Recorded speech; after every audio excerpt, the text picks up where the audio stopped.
UFC did get another black eye. Again, no pun intended. Because the news was out. We've all been waiting for a Francis John Jones fight. And then some poor fella at T-Mobile was like, John Jones, Cyril Gane?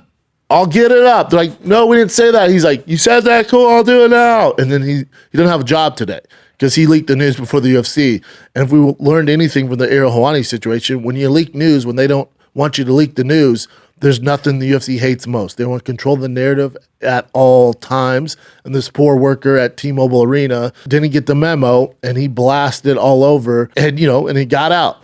And when it came out, my team was like, hey, look, Francis, Cyril Gane, but they say it's not real. This could be fake. Someone's just trolling the UFC. I went, hold on. If it's on the T-Mobile banner and it's out there, I will guarantee you this is the fight. Nobody makes that mistake.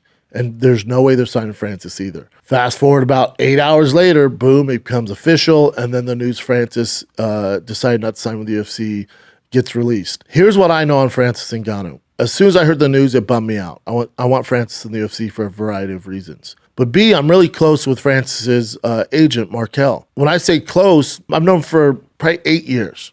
8 years. We'll text during big fights. We'll text with Francis news. I was not aware that he doesn't work with Francis anymore and hasn't for a few months. So when I heard the Francis news, I just texted him, what happened? He goes, beats me. I don't work with him anymore. I'm like, excuse me? I said, well, who negotiated the deal?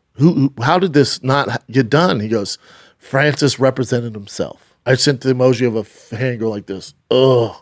I like that Francis wants to bet on himself to get a deal done. I would consider myself kind of a smart dude, not the smartest in the room ever, any room I walk into, but I know a few things about a few things, when it comes to business, in regards to UFC fighters, I've done a pretty good job outside the UFC. I've been in those negotiating rooms. I have 2 college degrees. Francis's first language isn't even English, and he has no business degree. I'm telling you, they will eat you alive in there.